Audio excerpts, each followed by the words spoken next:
오늘 우리에게 주신 하나님의 말씀은 고린도전서 15장 55절에서 58절 말씀입니다. 신약성경 283쪽입니다. 성경 말씀은 PPT로 나오지 않습니다.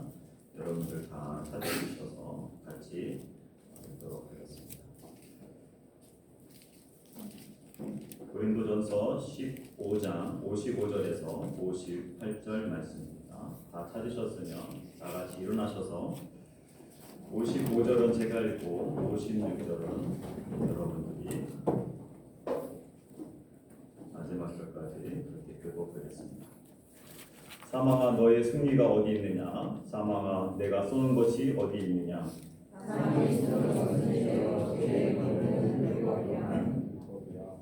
우리 주 예수 그리스도로 말미암아 우리에게 승리를 주시는 하나님께 감사하노니 그러므로 내 사랑하는 형제들아 그러시나요 기도하지 말고 항상 주의 이름으로 무슨 전쟁하라 이는 너희 수가 주장으로서 되지 않는 줄 알라. 아멘. 앉아주시기 바랍니다. 찬송가 167장입니다.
기도하겠습니다.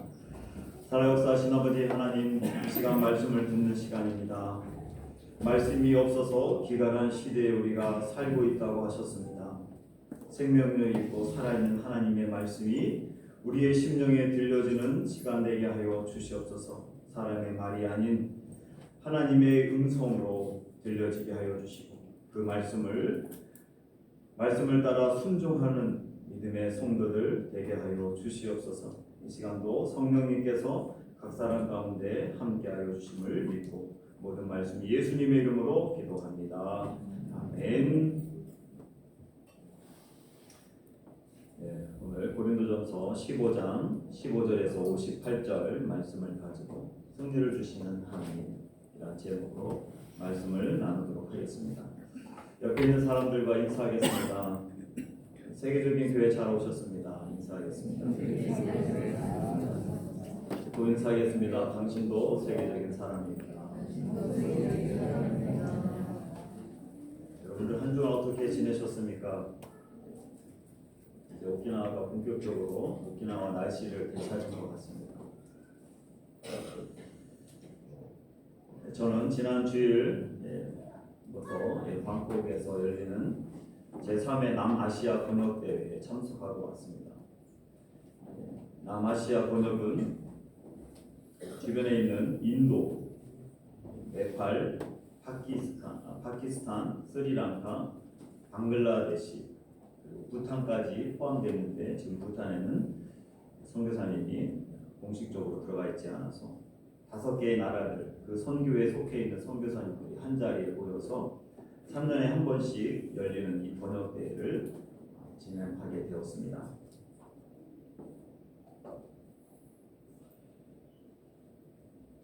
이번에는 부총회장님이 참석을 해주셨고 또 세계 선교부 부장 목사님과 선교 실행위원들이 참석을 했습니다. 저는 세계 선교사회의 회장님 대리로 참석하여서 격려사를 담당했습니다. 나라는 5나라이지만 인구가 엄청나게 많이 있었어요. 우리가 보통 세계에서 인구가 제일 많은 나라 하면 보통 인도냐 중국이냐 가지고 이제 싸우지 않습니까? 근데 또 많은 사람들이 인도 남아시아에 계신 분들은 인구가 제일 많다 이렇게 또 이야기하시더라고요. 사실 인구를 측정하기가 어렵죠. 나라도 크고 그 인구 측정하는 동안에 애가 또 수백 명, 수천 명이 날 수 있기 때문에 인구 측정하기가 사실 어렵습니다. 그렇지만 많은 사람들이 인도가 가장 많은 나라라고 이야기하죠. 그리고 인도는 15억 인구이면서 인도에는 우리가 잘 알고 있는 것처럼 4개의 종교가 그곳에서 시작이 됐습니다. 힌두교, 불교, 자이나교, 시크교 이 4개의 종교가 인도에서부터 인도스 문명을 통해서 발생하고 생겨났죠. 또 인도하면 우리가 불교를 가장 많이 생각합니다. 그런데 인도의 불교 신자는 1%도 되지 않습니다. 0.7% 정도 된다고 합니다. 1000만 명이 되지 않는 인구입니다. 가장 많은 종교가 힌두교로 약 80%이기 때문에 9억 명 정도가 힌두교 신자. 그리고 이슬람이 계속 성장하고 있는데 14% 정도인데 1억 5천만 명. 엄청나게 많은 숫자죠. 그럼 기독교는 얼마나 될까요? 기독교는 지금 2.3% 정도 이야기하는데 2.3%여도 우리나라 대한민국의 기독교 신자보다도 2배 이상이 더 많습니다. 2,300만 명이 기독교 신자가 있습니다. 시크교들도 1.7%고 한 2,100만 명 정도 시크교가 있습니다. 그래서 인도에는 여러 가지 종교들이 인구도 많고 또 종교들이 강세를 가지고 있기 때문에 종교 분쟁이 많이 일어납니다. 우리도 뉴스를 통해서도 많이 듣고 있지만 종교 박해가 심한 곳 중에 하나가 바로 인도입니다.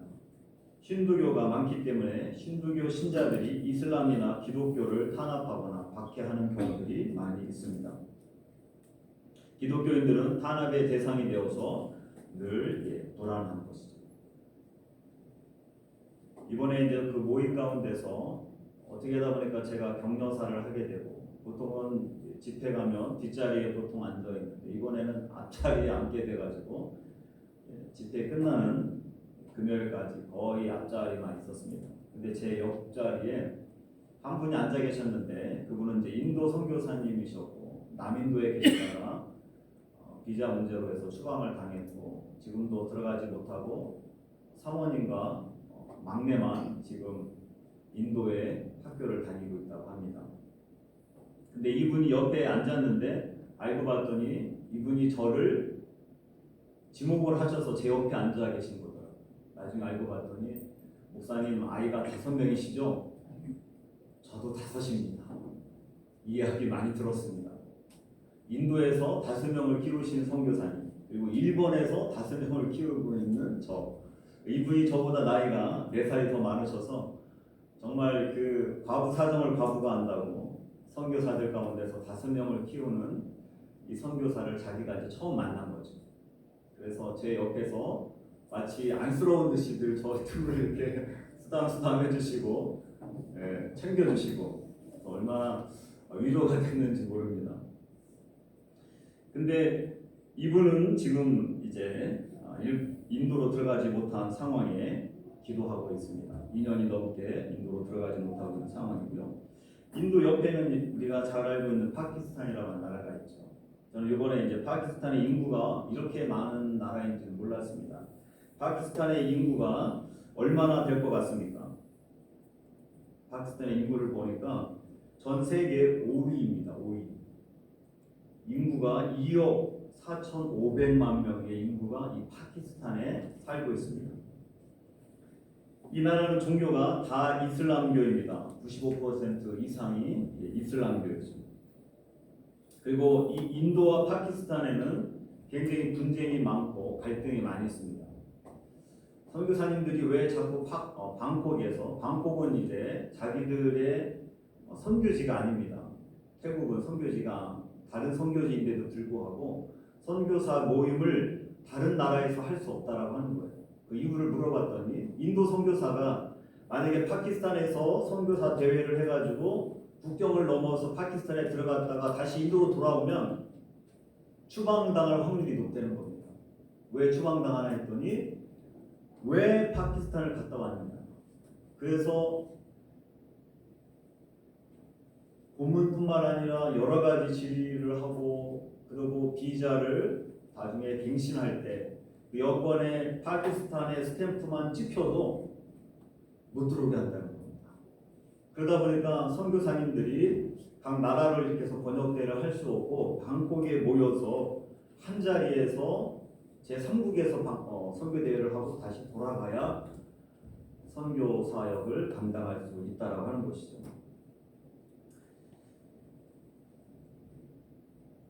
최근에 또 뜨는 나라가 방글라데시였습니다.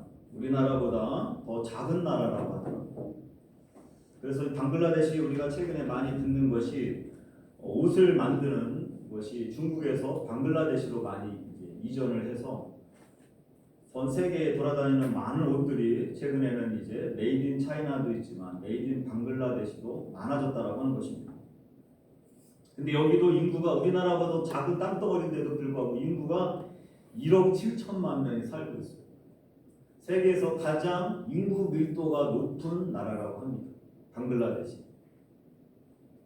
여기도 이슬람이 90%가 이슬람이고 그리고 젊은이들이 많은 나라여서 많은 공장들이 이 방글라데시에 지금 생겨나고 있고 또 가동이 되고 있다고 합니다. 인도에서는 기독교인들과 이슬람이 핍박을 받고 파키스탄이나 방글라데시에서는 또 반대로 힌두교와 기독교인들이 박해를 받고 있다고 하는 것입니다. 양쪽에 다 박해를 받고 있는 것은 기독교인들입니다.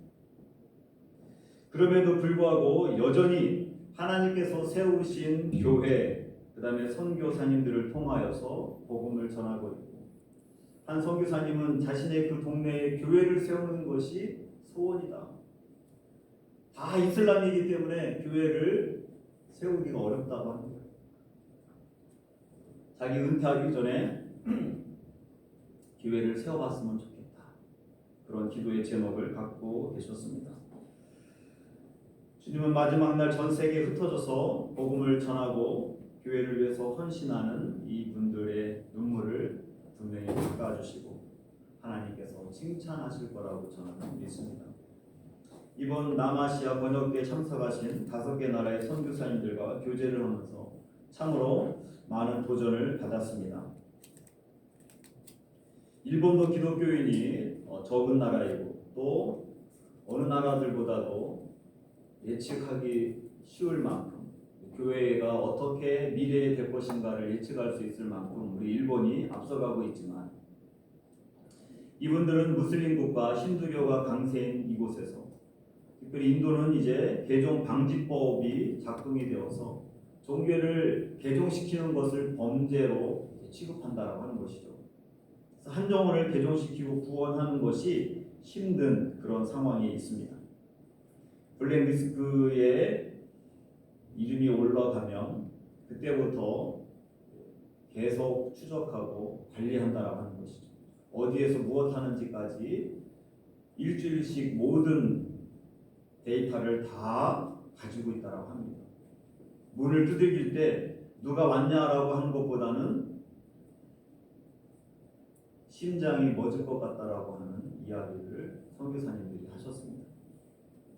잡혀가거나 추방당할까봐 트라우마가 생겨난다고 하는 것이죠. 그래서 추방당하고 다시 그 나라로 들어가기 위해서 기도하며 기다리는 선교사님들의 모습을 보니까 참 마음이 뜨거워졌습니다. 그리고 이분들이 강의를 듣고 세미나 하는 것도 관심이 있지만 집회가 다 끝나고 밤이 되면 주변에 있는 마트, 방콕 주변에 있는 마트에 가가지고 두식을 사는 거에 대해서 엄청난 관심을 갖고 계세요. 그래서 오실 때 방콕에 3년에 한 번씩 이런 대회를 하면 최대한으로 실을 수 있는, 담을 수 있는 캐리어 이런 이민 가방들을 가지고 오셔서 그곳에다가 자신들이 먹을 수 있는 음식들을, 방콕처럼 이런 마트라든지 한국 음식들이 없어서 그것들을 가지고 간다라고 하는 것입니다. 스리랑카에 계신 한 선교사님이 저보다 후배인데 선교팀이 올 때 그렇게 얘기한다고 합니다. 선교사님 뭐가 필요하십니까? 라고 물으면 이마트가 필요합니다. 그렇게 이야기한다고 합니다. 어떤 종류를 이야기하기가 힘들고 그냥 이마트 하나를 가지고 오십시오. 그래서 한 선교사님은 여자 선교사님이 허리 디스크로 이번에 참석을 못하셨습니다. 그랬더니 밤마다 계속 카톡을 하면서 뭐 사와야 된다, 뭐 사와야 된다. 그 뭐가 있냐, 뭐 사와라. 계속 그 이야기를 하는데, 야, 우리처럼 이렇게 어디든지 가면 뭐 한국 음식은 부족한 것들이 많이 있지만 그래도 여러 가지 먹을 것이 많이 있다라고 하는 것만, 돈이 없죠. 많이 없는 것만으로도, 많이 있는 것만으로도 얼마나 우리가 감사한가.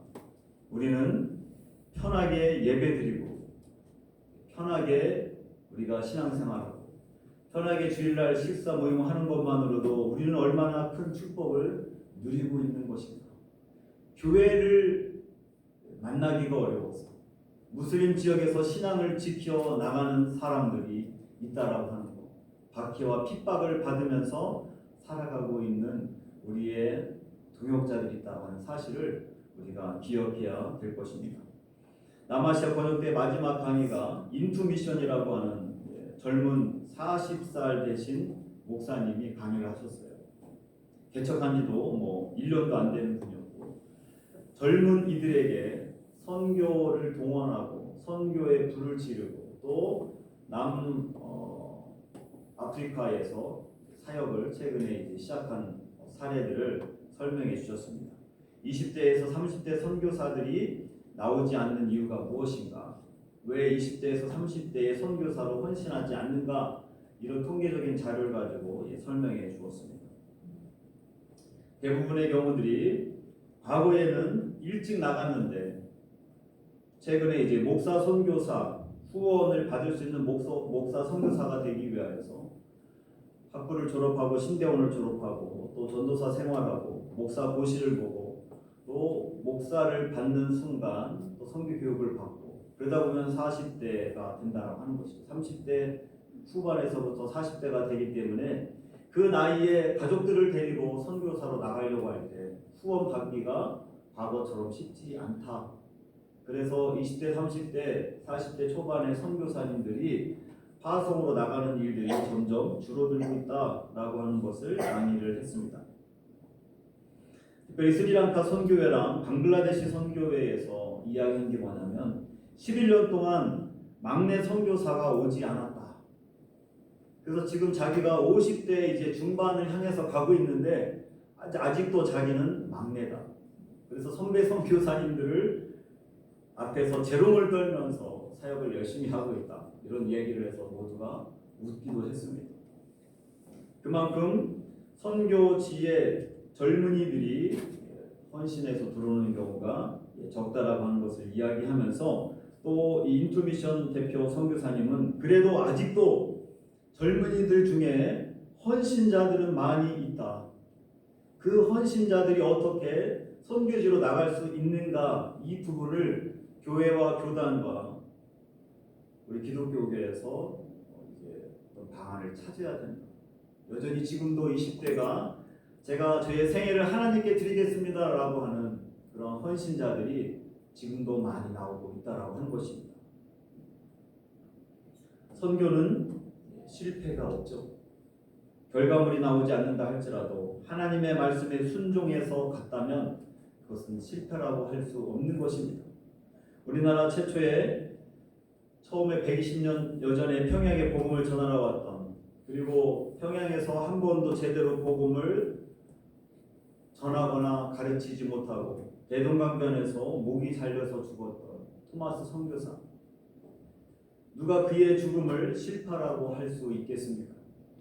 웨지 교회에서는 이 토마스 선교사를 보내고 선교비를 보내고 기도하고 그를 후원했지만 인간적으로 봤을 때 선교의 결과가 하나도 나타나지 않는 모습처럼 보였지만 그의 헌신, 그의 순종을 통하여서 하나님은 하나님의 선교를 우리 대한민국 가운데 이뤄가고 계셨다라고 하는 것입니다.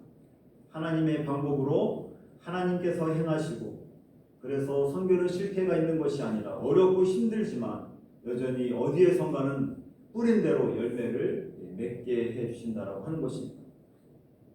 한국교회가 지금 선교 후원도 줄어들고 파송하는 선교사들이 점점 줄어들고 있어서 선교에 대한 패배주의도 생겨나고 있습니다. 패배주의는 왜 굳이 해외에 나가서 복음을 전해야 되느냐. 지금 우리나라 대학생들도 복음화율이 너무 적다. 이제는 대학생들도 선교지와 같다. 젊은이들이 교회에 없다.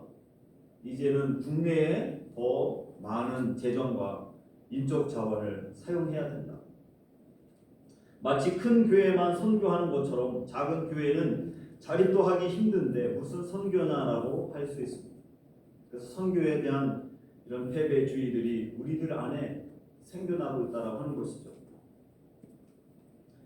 그렇지만 선교는 하나님께서 마지막까지 우리가 행해야 될 그런 마지막 위임 명령이십니다.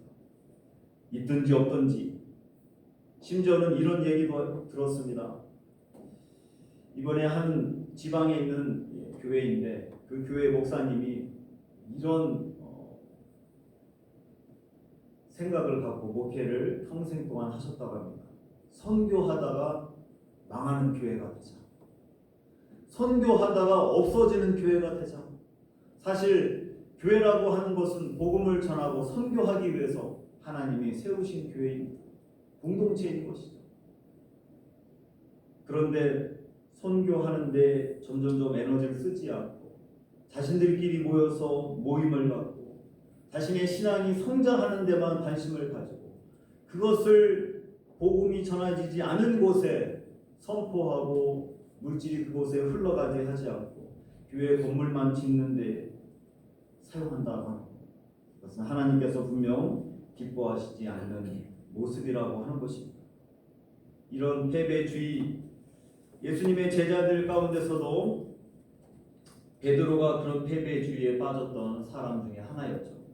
예수님의 제자였고 철저하게 훈련을 받았고 수제자라고 사람들이 이야기했고 예수님은 살아계신 하나님의 아들이라고까지 고백했던 사람이지만 아무 힘이 없는 그냥 노예 여종 이런 사람들에게 예수님을 모른다라고 자기는 부인했던 사람입니다. 그렇지만 그가 패배주의를 벗어 다시 일어날 수 있었던 것은, 그리고 복음을 전하는 삶으로 그가 헌신하고 끝까지 복음을 전하다가 십자가에 거꾸로 죽게 된 그런 제자가 된 것은 그가 바로 부활하신 예수님을 다시 만났기 때문입니다. 예수 그리스도의 부활은 사람들을 변화시키십니다. 패배의 주의를 떨쳐버리게 하고 당장의 패배를 두려워하지 않도록 인도해 준다라고 하는 것입니다. 패배는 반복될 수 있지만 물러서지 않고 7번 넘어져도 또 실패해도 다시 일어나서 승리하게 해주는 것, 그것은 바로 예수님의 부활이 있기 때문입니다. 사도 바울도 수없이 40의 감한 매질을 당하였어 또 복음을 전하였고 또 복음이 전해지지 않는 지역을 향해서 갔습니다. 그는 부활하신 예수님을 그가 만났기 때문입니다. 예수 그리스도의 부활은 우리 그리스도인들에게 승리의 원동력이 되는 것입니다. 오늘 본문에서 하나님은 우리에게 승리를 주신다고 말씀하십니다. 승리에 대한 중요한 교훈들을 말씀해 주고 있습니다. 우선 부활의 능력으로 승리를 선포해야 된다라고 오늘 성경에서는 이야기합니다. 55절 말씀에 보니까 이렇게 기록되어 있습니다. 사망아 너의 승리가 어디 있느냐? 사망아 내가 쏘는 것이 어디 있느냐? 예수 그리스도의 부활 사건으로 사망은 더 이상 승리를 주장할 수 없다라고 하는 것입니다. 사망은 더 이상 권세를 휘두를 수 없다라고 하는 것이죠. 성경에도 보면 죽었다가 살아난 사람들의 이야기가 있습니다. 구약만 해더라도 사르밧과부의 아들이라든지 수넴 여인의 아들, 에스겔 골짜기의 해골들, 그리고 신약 성경에서도 마르다와 마리아의 오라비였던 나사로, 회당장 야이로의 딸, 그리고 유두고, 죽었다가 살아난 사람들은 많이 있지만 그들의 공통점은 다시 죽었다라고 하는 것이죠. 그러나 예수님의 부활은 다릅니다. 육체적으로 잠시 다시 살아나는 것이 아니라 다시 죽지 않으시고 승천하신, 그리고 우리의 부활의 첫 열매가 되어주신 분이라고 하는 것입니다. 그래서 예수 그리스도의 부활은 승리에 대한 선포라고 하는 것입니다. 오늘 본문에서도 죽음이 다가올 때, 우리의 고통과 어려움이 다가올 때 사망아 너의 승리가 어디 있느냐? 사망아 너는 나를 이길 수 없다, 이렇게 선포했다라고 하는 것입니다. 마찬가지로 우리의 자리에서도 우리는 우리에게 두려움을 주고 공포를 갖게 하며 또 우리에게 좌절과 실패가 있을 때에도 패배를 경험할 때에도 우리는 선포해야 되는 것입니다. 사망이라고 하는 단어 가운데 우리를 두렵게 하는 질병아 너의 승리가 어디 있느냐? 실패야 너의 승리가 어디 있느냐? 좌절아 너의 승리가 어디 있느냐? 패배야 너의 승리가 어디 있느냐? 사도 바울은 이 말을 한 것은 우리의 생명이 끊어지는 것, 그러면 우리가 죽게 되겠죠. 그런데 사도 바울은 우리가 죽기밖에 더 하겠느냐라고 하는 것입니다.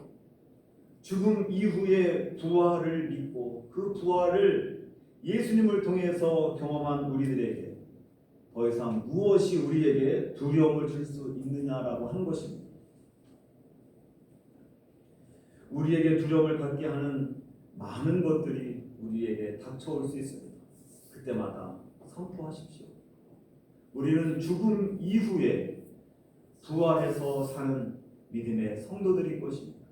예수님은 그것을 우리에게 보여주셨고 어떤 상황 가운데서도 많은 사람들이 가장 두려워하는 그 죽음조차도 두려워하지 말라, 그것에 사로잡히지 말라. 우리에게 하나님은 승리를 주신다. 그러니까 선포하면서 살아라. 밖으로 내가기 힘들으면 마음으로라도 여러분들 선포하십시오. 여러분들에게 두려움과 걱정과 염려를 주는 모든 것들을 향하여서 너의 승리가 어디 있느냐, 이렇게 선포하는 저와 여러분들이 되시기를 바라겠습니다. 오늘도 본문에서는 우리에게 승리를 주시는데 그 승리는 과거에 한 번 주시는 승리가 아니라 매일 반복적으로 주시는 승리라고 하는 것입니다. 오늘 57절 말씀 보면 우리 주 예수 그리스도로 말미암아 우리에게 승리를 주시는 하나님께 감사한다. 이렇게 고백합니다. 승리를 주시는 하나님. 승리를 주시는 이 하나님, 이 부분은 과거의 이례적인 사건이 아니라 현재형으로 매일 지금도 우리에게 주시고 있다라고 하는 것입니다. 그렇다면 어떻게 하나님께서 우리에게 매일같이 승리를 주시는 것인가? 그것은 우리가 마태복음 28장 20절 말씀을 보면 그 답을 찾을 수가 있습니다. 마태복음 28장 20절 말씀 보면 볼지어다 내가 세상 끝날까지 너희와 항상 함께 있으리라 하시니라. 승리하신 부활의 죽음의 권세를 부활하셔서 승리하신 그 주님께서 세상 끝날까지 우리와 함께 하신다라고 말씀하십니다.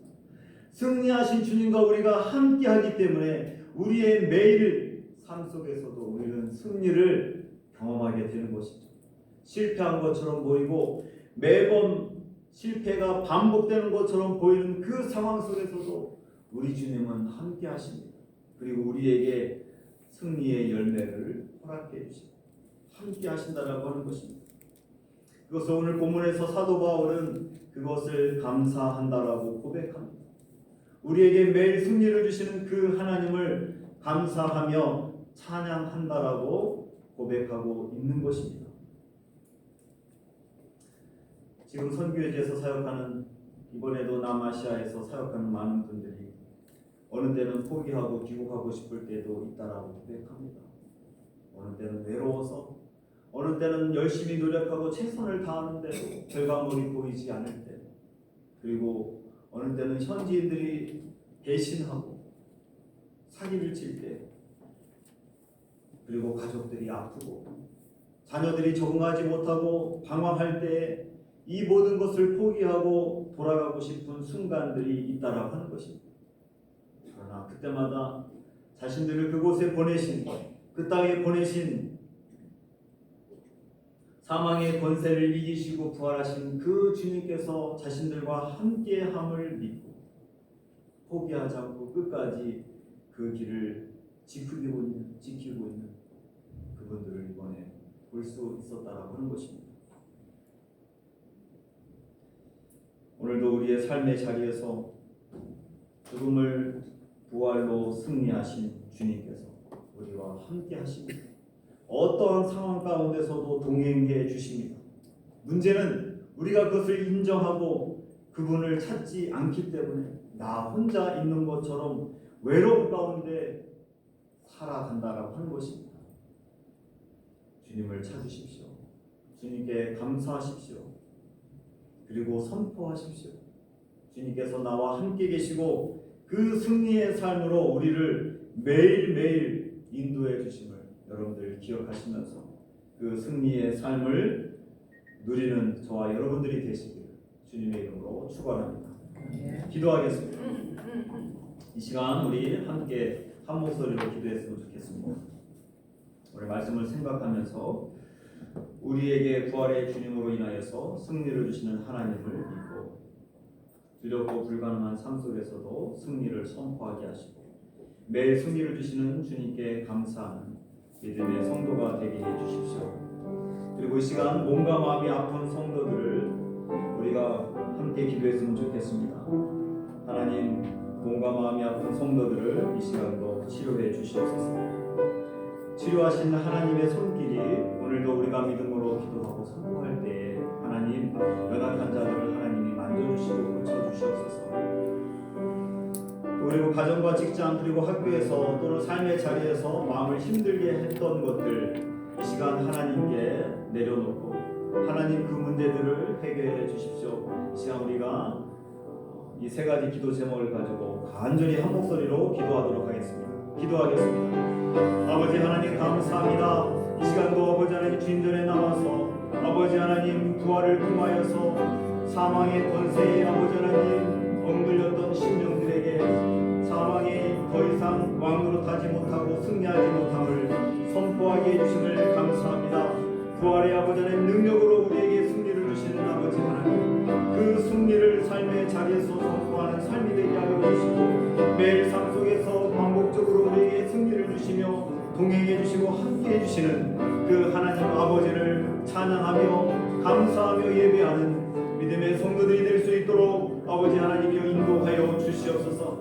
지금도 전 세계의 아버지 하나님 부활하신 주님을 아버지 확신하며 다시 오실 주님을 기억하며 삶의 자리에서 버티고 다시 일어서며 포기하지 않고 하나님과 동행하는 믿음의 성도들, 그들의 삶의 승리를 아버지님 경험하게 해주신 것을 감사합니다. 우리도 아버지의 삶의 자리에서 그러한 승리의 삶을 살아갈 수 있도록 아버지 하나님 도와주시옵소서.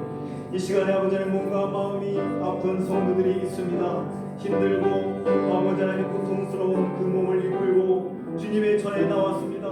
이 시간도 우리가 믿음으로 기도하고 이 시간도 하늘의 문을 열어주시고 아버지 여호와 라파의 하나님께서 이 시간도 믿음으로 기도하며 주님을 찾는 심령들마다 하나님께서 깨끗이 고쳐 주시옵소서. 치료하여 주시옵소서. 의사 선생님과 약을 통하여서 우리가 아버지 하나님 치료를 위해서 노력하고 있습니다. 그렇지만 아버지 우리의 몸을 지으신 하나님께서 이 시간도 믿음으로 기도하며 선포하며 간절히 주님을 찾는 심령들마다 아버지 하나님 네 믿음대로 될지어다 말씀하여 주시고 아버지는 깨끗이 치료하여 주시옵소서. 머리에서 발끝까지 있는 모든 질병들, 모든 아픔들, 아버지 하나님 고질병들 모두 다 하나님께서 이 예배 시간을 통하여서 치료하여 주시고 고쳐 주시옵소서. 여러 가지 문제들이 있습니다. 잠 못 이루는 스트레스가 있습니다. 마음을 힘들게 했던 문제들도 있습니다. 이 시간도 주님 앞에 가지고 나왔사옵니다.